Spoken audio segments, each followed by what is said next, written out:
Welcome back to another technical deep dive here in the debug zone. Today we're tackling a big question and breaking it down with insights from other users. Hopefully this clears up some misconceptions and helps you get the answer you need. So buckle up, stay a little curious, and let's jump right in.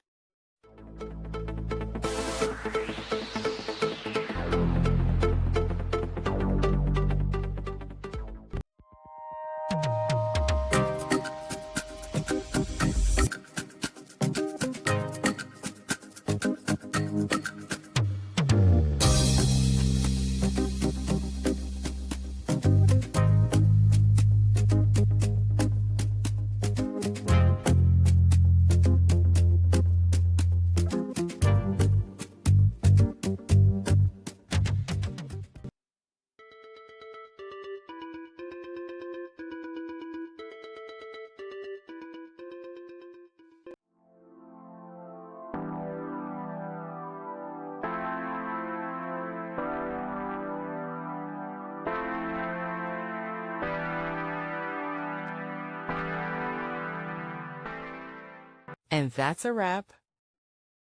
I hope you found the answer you were looking for. If you did, take a second to hit that subscribe button. It really helps out. And let me know in the comments which solution worked best for you. See you next time in the debug zone.